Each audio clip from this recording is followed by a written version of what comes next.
हमारा तो रक्षक सुदर्शन चक्र धारी है।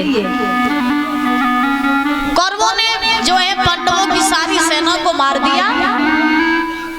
उसके बाद महाराज जब सारे कौरव मारे गए, एक बचा था दुर्योधन। तो अंत में भीम ने दुर्योधन की भी जंघा का भक्षण कर दिया, दुर्योधन की जंघा को तोड़ दिया।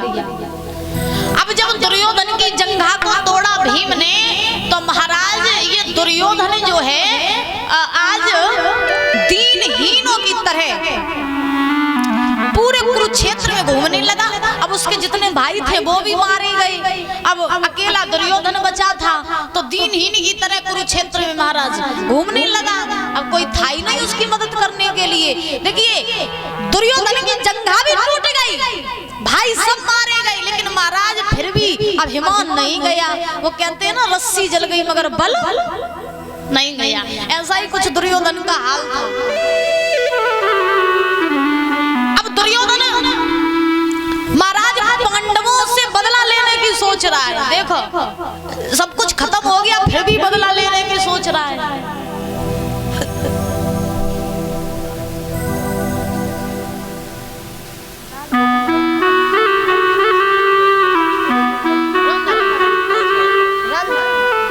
राज नारायण यादव फायर स्टेशन दरोगा जी, इनकी तरफ से ये 500 रुपये आए। एक बार जोरदार तालियां बजाएंगे। भगवान से कामना करेंगे सुख शांति प्रदान होती रहे, धर्म के लिए ऐसे हाथ बढ़ते रहे और इनकी हर इच्छा पूरी होती रहे, संतान से सुख प्राप्त होता रहे, समाज में पद प्रतिष्ठा बनी रहे, ऐसे इनकी जय जयकार होती रहे। भगवान से कामना ही आराधना है। बोली राधा रानी सरकार की।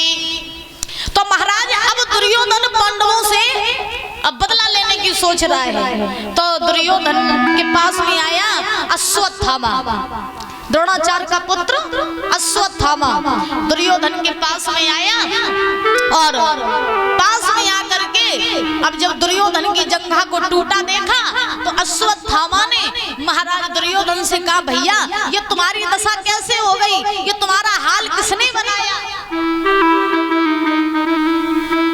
और 500 रुपए विजय बहादुर फायर स्टेशन, इनकी दरोगा जी, इनकी तरफ से ये 500 रुपए आए। इनके लिए भी जोरदार तालियां बजाएंगे।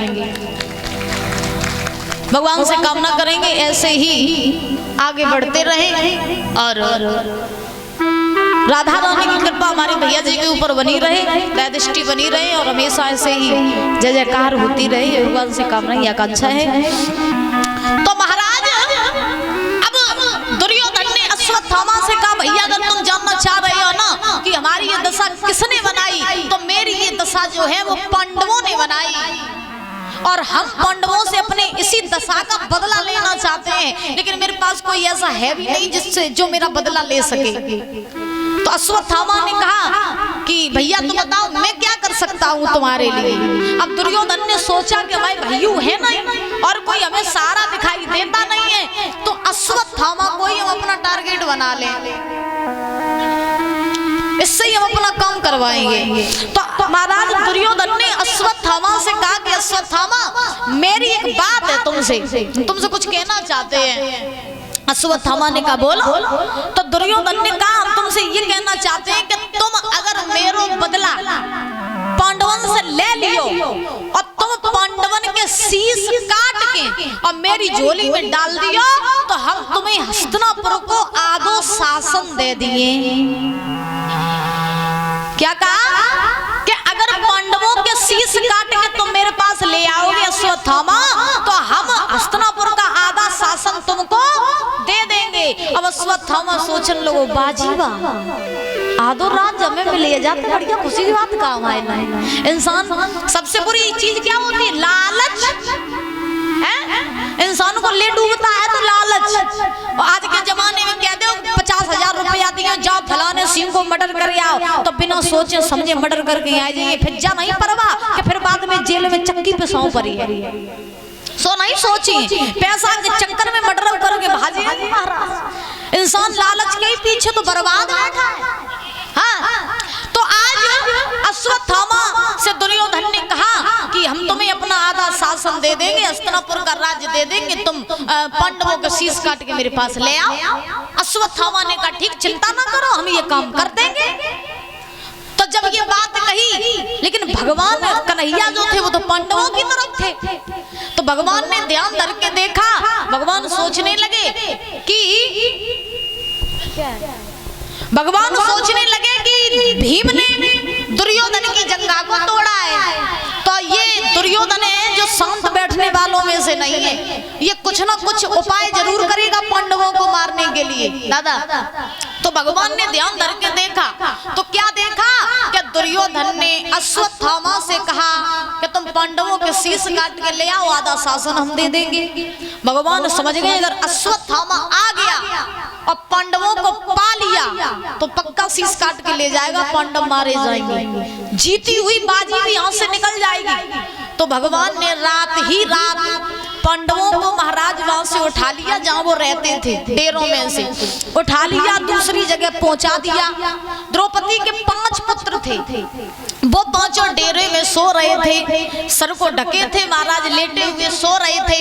अब जब सो रहे थे तो रात के समय अश्वत्थामा हाथ में तलवार लेकर के आया, डेरों में पहुंचा, तो पांडव जो थे वो तो भगवान ने दूसरी जगह पहुंचा दिए थे। उन डेरों में 5 पुत्र थे पांडवों के, वो सो रहे थे। तो अश्वत्थामा ने महाराज जल्दी जल्दी में द्रौपदी के 5 बालकन के शीश काट लिए और 5 बालकों के शीश काट के महाराज झोली में भर के उल्टे सीधे, ये नहीं जानता था कि हम बालकों के शीश काट के ले जाए रहे या फिर पांडवों के, तो शीश काट के झोली में भर के और जल्दी से पहुंच गया दुर्योधन के पास।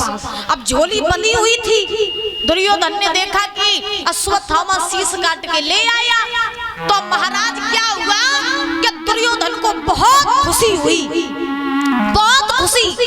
दुर्योधन कहने लगा अश्वत्थामा से, वाह भैया, तुमने जो कही थी वो करके दिखाओ, तुम काटा ही ले आए हमारे दुश्मनन के शीश, आज मेरी छाती ठंडा जाए जो हमारे दुश्मन पांडव मारे गए। अब जल्दी से जल्दी तुम हमें उनके शीश और दिखाई दे, शीश दिखाओ।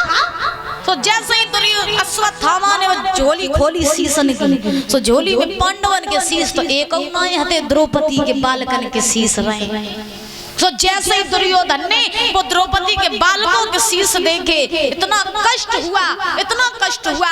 महाराज दुर्योधन ने अश्वत्थामा से कहा, दुष्ट, मारने से पहले एक बार तो देख लेता, तूने तो हमारे कुल में ऐसा भी नहीं रखा जो कोई मर जाए तो पानी दे दे, तूने हमारे सारे कुल को नाश कर दिया। इतना कह करके आज महाराज दुर्योधन का प्राण हो गया, मृत्यु हो गई उसी समय। अश्वत्थामा सोचन लगो, आदो शासन मिलवे वालो तो सो चलो, और अब दुर्योधन भी मर गया, और अब पांडवन को अगर पता चली कि उनके बालकों का हत्यारा मैं हूं तो पांडव मुझे जिंदा मार देंगे। सो अब अश्वत्थामा डर की वजह से छिप गया। अब इधर सवेरा हुआ, द्रौपदी जागी, तो द्रौपदी डेरों के पास पहुंची। अब जैसे ही डेरों के पास पहुंची तो क्या देखा कि डेरों में से रक्त बह रहा है। तो द्रौपदी दौड़ के अपने पुत्रों के पास गई, क्या देखा कि पुत्रों के शरीर तो है मगर शीश नहीं। अब जैसे द्रौपदी गई, दौड़ के भागी, महाराज देखा शरीर है, शीश नहीं है। अब जिस माँ के सामने उसके 5-5 बालकों की लाश पड़ी हो, तो अब माँ को कोई धीरज बनाए वाला हो? आप बताओ। कहा जाता है कि माँ बाप दुनिया में हर दुख सहन कर सकते हैं, लेकिन माँ बाप दुनिया में संतान का दुख सहन नहीं कर सकते। जिस माँ के सामने उसका बालक जाता है ना आंखों के सामने, तब उस माँ से पूछो कि उस पर क्या बीतती है। द्रौपदी जैसे ही पहुंची, पछाड़ खा करके गिर पड़ी। क्या हुआ बेटा, उठ के बैठो ना, बोल सुनाओ ना। आज रो रही है महाराज द्रौपदी, नाना प्रकार से और भी डेरों में नारियां थी, सब इकट्ठी हो गई, वो भी रोने लगी, सारी अबलाएं रोने लगी। कोई ऐसा नहीं है जो उस मैया को धीरज बंधा दे। रो रही है द्रौपदी। इधर भगवान ने देखा कि अश्वत्थामा जो है वो चला गया होगा, अब हम पांडवों को पहुंचा दें यथा स्थान पे। तो भगवान ने पांडवों को साथ लिया, उन्हीं डेरों के पास में आए भगवान। पांडवों ने द्रौपदी को रोता हुआ देखा तो पांडवों ने आज द्रौपदी से पूछा, द्रौपदी ये हमारे बालकों को क्या हुआ? द्रौपदी बोली, तुम्हें नहीं मालूम है, पता नहीं रात में कौन ऐसा प्यारा आया जो मेरे बालकों के शीश काट करके ले गया। हमारे बालकों के शरीर तो है मगर शीश नहीं है। अब पांचों पांडव व्याकुल हो गए।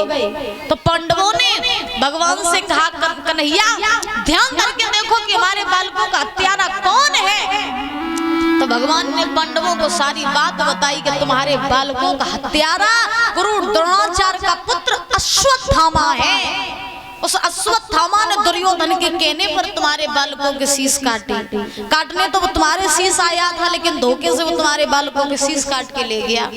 भीम ने कहा, अगर अश्वत्थामा पाताल लोक में भी छिपा होगा, वहां से भी उसे खोज के लाएंगे, लेकिन उसे छोड़ेंगे नहीं, अपने पुत्रों का बदला लेंगे हम।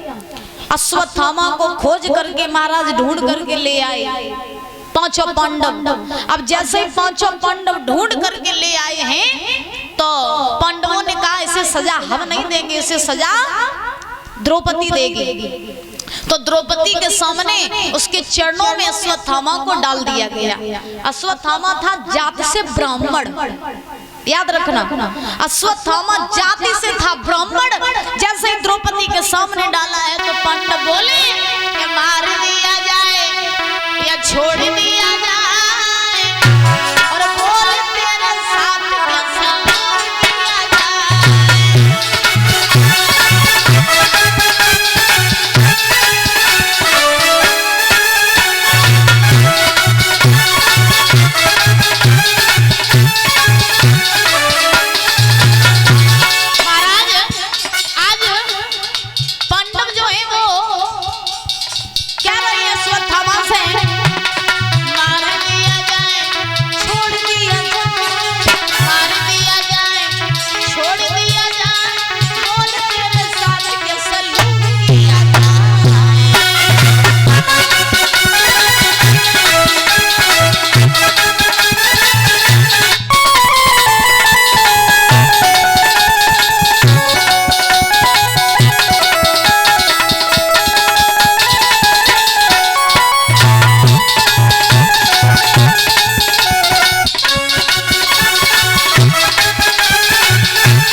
अश्वत्थामा को डाला और पांडवों ने कहा, द्रौपदी ये है तुम्हारे बालकों का हत्यारा, अब इसे तुम सजा दोगी। तो जैसे ये बात कही तो कहने के बाद में द्रौपदी ने अश्वत्थामा की तरफ देखा। अब परीक्षित जी जैसे ही अश्वत्थामा की तरफ द्रौपदी ने देखा तो द्रौपदी के मन में एक विचार आया, और ये आप लोग बड़े ध्यान से सुनना, ये आप लोगों के लिए भी बात है, और अगर बात समझ में आ जाए तो अपने मन में उतार भी लेना इसको, ठीक है? बड़े ध्यान से सुन लेना। नींद तो नहीं आ रही? खाओ मम्मी के साथ। ठंड ज्यादा सताए रही है? हाँ, बात समझ में आ रही है पूरी? अब ये वाली जरूरी सुन लेना, ठीक है? हाँ। तो जैसे ही महाराज द्रौपदी के चरणों में वो गिरा है अश्वत्थामा, पांडवों ने कहा कि तुम अपने बालकों का ये हत्यारा है, अपने बालकों का बदला लो द्रौपदी। तो द्रौपदी ने अश्वत्थामा की तरफ देखा और देख के पांडवों से कहा, हम इसे मारेंगे नहीं। पांडवों ने कहा, पागल हो गई हो, तुम्हें नहीं मालूम है इसने तुम्हारे सारे बालकों के शीश काट लिए, पांचों के, एक भी को नहीं छोड़ा, और तुम कह रही हो कि तुम इसे मारोगे नहीं? अरे इस हत्यारे को ऐसी सजा दो, ऐसी सजा दो जो लोगों को पता चले कि दूसरों की हत्या करने का परिणाम क्या होता है, और तुम कह रही हो इसे मारेंगे नहीं, क्यों नहीं मारोगी? तो द्रौपदी ने कहा, क्या कहा? कहा? द्रौपदी ने पांडवों से कहा कि तुम कह रहे हो कि हम इसे मार दें, अश्वत्थामा को हम मार दें। ठीक है, हम तुम्हारी बात मान लेते हैं कि हम इसे मार देंगे, तो इसे मारने से क्या हमारे बालक जिंदा हो जाएंगे? आप बताओ, इसे मारने से हमारे बालक तो जिंदा होंगे नहीं, तुम फिर इसे क्यों मार रहे हो? भाई अगर इसे मार दे हमारे बालक जिंदा हो जाए तो इसे मारना ठीक है, अब इसे भी मार दे बालक भी जिंदा हो नहीं, तुम क्यों मारे? लेकिन तुम्हें नहीं मालूम है, एक माँ की ममता ही, एक माँ दूसरे माँ का दर्द समझ सकती है। याद रखना, एक माँ ही दूसरे माँ का दर्द समझ सकती है। द्रौपदी ने पांडवों से कहा कि जितना कष्ट आज मुझे मेरे पुत्रों के मरने पर हो रहा है, उतना ही कष्ट जब हम इस अश्वत्थामा को मारेंगे तो उसकी भी माँ को कष्ट होगा। होगा कि नहीं होगा? उसकी भी माँ को कष्ट होगा। तो मैं नहीं चाहती हूँ कि मेरे कारण किसी भी माँ की आत्मा को ठेस पहुंचे, इसलिए मैं इसे मारूंगी नहीं। धन्य है वो माँ जो अपने बालकों के हत्यारे को छोड़ रही है, और धन्य है कलयुग की माँ जो महाराज पड़ोसी का डंडा भी मार दे तो तुरंत लड़ने को पहुंच जाती है, तुरंत लड़ने को पहुंच जाती है। महाभारत जैसा युद्ध रचवा देती है। बाप रे है, अगर बच्चे को कोई गाली भी दे दे तो महाराज जी माताएं गम नहीं खाती है, पता नहीं क्या क्या उस माँ को बोल करके आती है। राम जाने फिर तो ये पत्रा खोलती है, पता नहीं कहां से लॉन्च करती है, कौन सी कंपनी से। धन्य कलयुग की माताओं की तो लीला ही विचित्र है। धन्य है वो द्रौपदी जो आज अपने 5 पुत्रों के हत्यारे को छोड़ रही है। द्रौपदी ने महाराज पांडवों से कहा कि इसे मार के हम क्यों अपना धर्म बिगाड़े, अरे इसने जो कर्म किया इसे सजा मिल जाएगी। क्योंकि महाराज एक कवि कहते हैं कि तुम्हें मार कर क्यों, कि तुम्हें मार कर क्यों और बिगाड़े धर्म, और तुम्हें मार देंगे तुम्हारे कर्म, तुम्हें मार देंगे तुम्हारे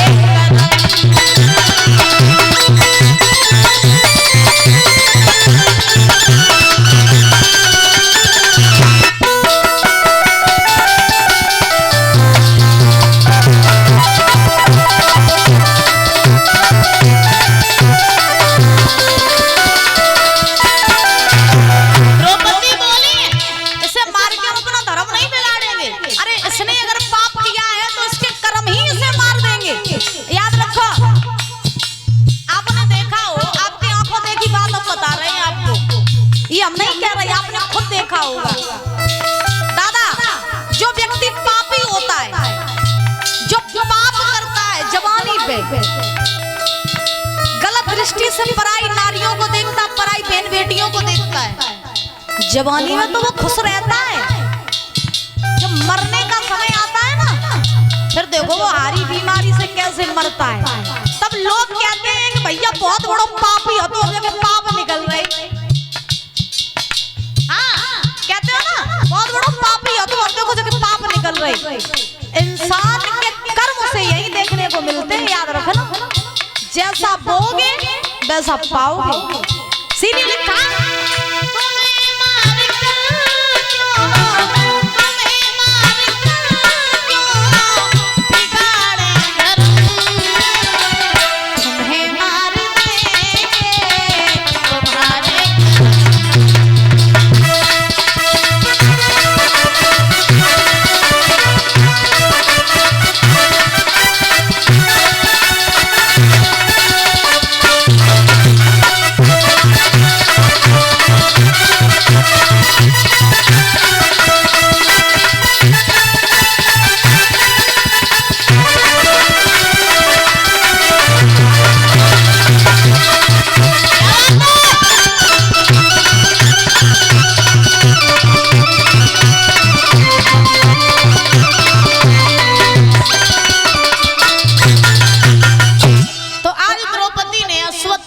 छोड़ दिया, लेकिन पांडवों ने कहा हम इसे ऐसे अश्वत्थामा था जाति से ब्राह्मण, तो उसकी एक तरफ की मूछ काट दी, एक तरफ के सर के बाल काट दिए। उसके सर में थी मणि, वो मणि को निकाल लिया और महाराज निकाल के अश्वत्थामा को छोड़ दिया, क्योंकि मौत से गहरा घाव अपमान का होता है। याद रखना, मौत एक ही बार आती है और अपमान अगर आप किसी का कर दो तो वो व्यक्ति दिन रात महाराज मौत के समान मरता है। अपमान का जो घाव होता है वो बहुत गहरा होता है महाराज। तो क्या हुआ कि आज अश्वत्थामा जो है वो वहां से चला आया। अब देखो रस्सी जल गई, बल नहीं गया, अश्वत्थामा का अपमान हो गया। अब अश्वत्थामा सोच रहा है पांडवों ने मेरा अपमान किया, हम बदला लेंगे। महाभारत में बदला ही तो होता ना। हाँ, उसने उससे बदला लिया, उसने उससे बदला लिया। अश्वत्थामा सोचने लगा बदला लेंगे, कैसे लेंगे? तो अश्वत्थामा को पता था अभिमन्यु की जो पत्नी है उत्तरा वो गर्भवती है। तो अश्वत्थामा ने सोचा हम उत्तरा का भी गर्भ खंडित कर देंगे। पांडवों के घर में कोई भी ऐसा बालक नहीं छोड़ेंगे जो इनको कोई पानी देने वाला भी, उनके सारे वंश का नाश कर देंगे। तो अश्वत्थामा के पास में एक महाराज ब्रह्मास्त्र था। अश्वत्थामा उस ब्रह्मास्त्र को चलाना तो जानता था मगर वापस करना नहीं जानता था, लौटाना नहीं जानता था। तो अश्वत्थामा ने महाराज वही ब्रह्मास्त्र चलाया और वो ब्रह्मास्त्र जो था वो भीतर उत्तरा के गर्भ में प्रवेश कर गया और भीतर ही भीतर उत्तरा का गर्भ जलाने लगा। अब जैसे ही उत्तरा का गर्भ जलाने लगा दयाराम, तो अब उत्तरा रोने लगी, भगवान से प्रार्थना करने लगी, कन्हैया बचाओ मुझे, मामा बचाओ मुझे, मेरी रक्षा करो, मेरा गर्भ भीतर ही भीतर जल रहा है, मुझे बचा लो। सो जैसे ही भगवान ने टेर सुनी तो भगवान समझ गए कि ब्रह्मास्त्र का प्रयोग किया अश्वत्थामा ने। तो भगवान ने क्या किया कि अपना छोटा सा रूप बनाया, सूक्ष्म रूप बना करके उत्तरा के गर्भ में प्रवेश कर गए और गर्भ में प्रवेश करके महाराज उस ब्रह्मास्त्र को परास्त किया, खंडित किया और भगवान जो है उस गर्भ से बाहर आए। फिर जब समय बीता तो उसी गर्भ से एक महान तेजस्वी यशस्वी बालक का जन्म हुआ जिनका नाम पड़ा परीक्षित लाल। बोले परीक्षित लाल की। परीक्षित का जन्म हुआ उत्तरा के गर्भ से। परीक्षित जी प्रथम ऐसे बालक हुए इस धरती के जिन्होंने अपनी मां के गर्भ में भगवान के दर्शन किए। भाई परीक्षित जी को सुखदेव जी महाराज ने ये 7 दिन की कथा सुनाई थी। ये 7 दिन का अनुष्ठान जो है वो सुखदेव जी महाराज ने परीक्षित जी के लिए किया था। बोली सुखदेव जी महाराज की, बोली श्रीमद् भागवत महापुराण की जय। जय श्री राधे श्याम। सूत जी समझा रहे 88,000 ऋषियों को कि हे ऋषियों, आज परीक्षित जी का जन्म हुआ और समय भी हो गया है। इससे आगे की जो कथा है वो आप कल शुरू करेंगे और कल की जो पावन पावन कथाएं हैं